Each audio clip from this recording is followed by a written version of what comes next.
Welcome to another part of the video series presenting Regulation 561. This part will focus on Article 10, which concerns the responsibilities of transport undertakings. This section of the regulation is a bit unclear because the sentences, articles, and connections mentioned here can be interpreted differently, so they are not entirely clear.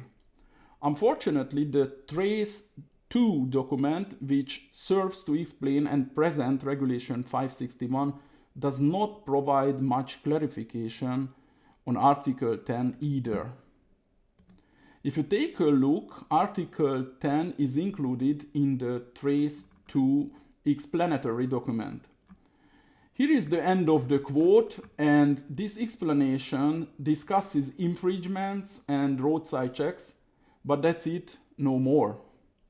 It mainly points out that these checks and those related to Article 10 are better suited for inspections at company premises, as they are not really feasible during roadside checks.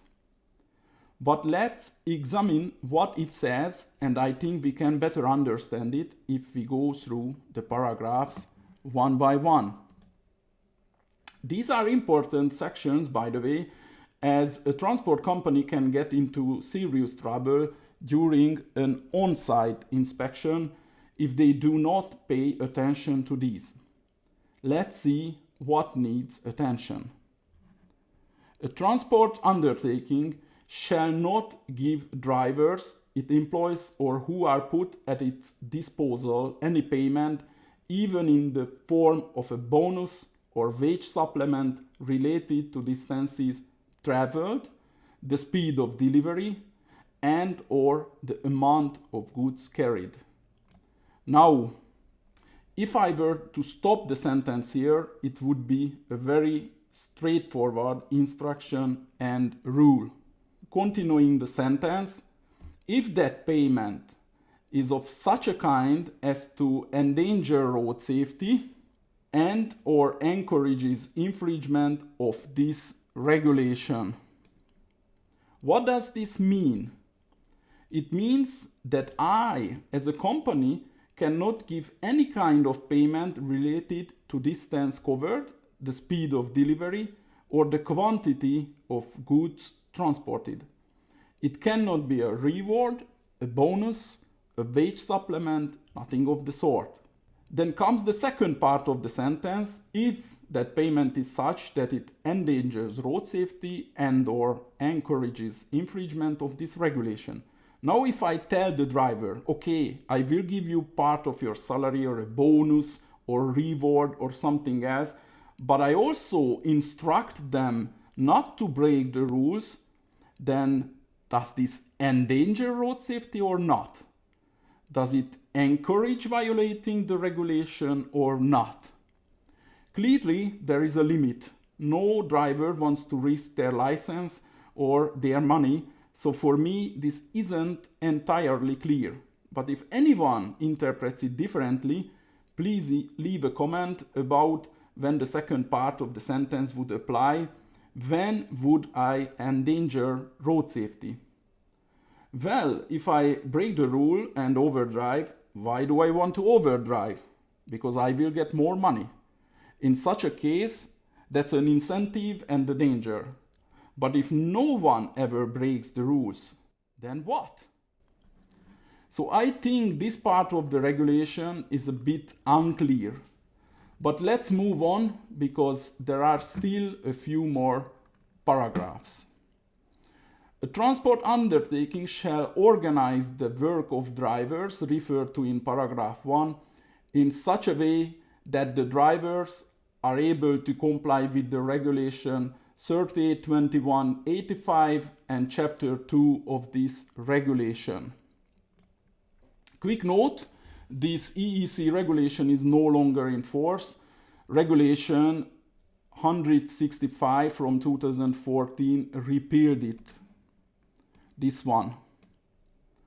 So this regulation concerns tachographs and is the one that repealed EEC regulation 3821/85. Nevertheless, you will still see in the text, but this should be understood as referring to regulation 165. So the transport undertaking shall properly instruct the driver and shall make regular checks to ensure that regulation 165 and chapter 2 of this regulation are complied with. The point is that the driver's work must be organized, instructions given, and everything done in a way that allows compliance with the rules we have learned while reviewing regulation 561. And it's very important that regular checks must be carried out. This means that companies must regularly analyze and monitor whether these rules are being followed. A transport undertaking shall be liable for infringements committed by drivers of the undertaking, even if the infringement was committed on the territory of another member state or a third country. It doesn't matter in which country the driver travels. If they violate a rule, the transport undertaking can be held liable. But let's read the rest of this paragraph for a clearer picture. Without prejudice to the right of member states to hold transport undertakings fully liable, member states may make this liability conditional on the undertaking's infringement of paragraphs 1 and 2. Member states may consider any evidence that the transport undertaking cannot reasonably be held responsible for the infringement committed. The second part of paragraph 3 says that if I, as a company, comply with paragraphs 1 and 2, in other words, if I organize the driver's work so that the rules can be followed and I conduct regular checks, and I would add that regular training would be even stronger evidence, then I have proof. If I can show regular checks, consistently inform my drivers of their mistakes, document them and provide training, I have evidence. And in this case, the company cannot reasonably be held responsible for the violation. Okay, let's look at paragraph 4. Undertakings, consignors, freight forwarders, tour operators, principal contractors, subcontractors, and driver employment agencies shall ensure the contractually agreed transport time schedules respect this regulation. This again goes back to the principle that no one in the logistics chain can issue an instruction, contract, agreement, or schedule that would result in violating this regulation. There's no room for debate.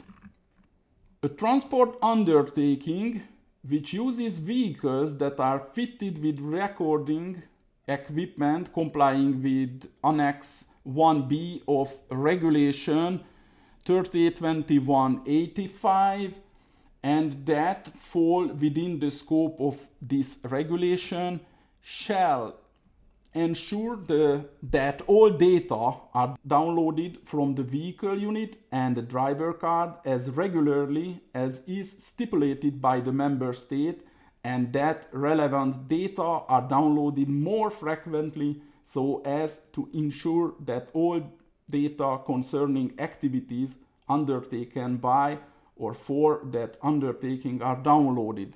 This regulation, if we were to check Annex 1B of Regulation 3821/85, would be about digital tachographs.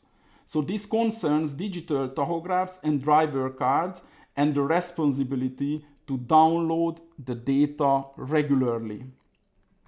Okay, ensure that all data downloaded from both the vehicle unit and driver card are kept for at least 12 months following recording, and should an inspecting officer request it, such data are accessible either directly or remotely from the premises of undertaking. Regarding downloading, as we see, the frequency is determined by the member state. The maximum period within which the relevant data shall be downloaded under AI shall be decided by the Commission in accordance with the procedure referred to in Article 24. This is defined by member states.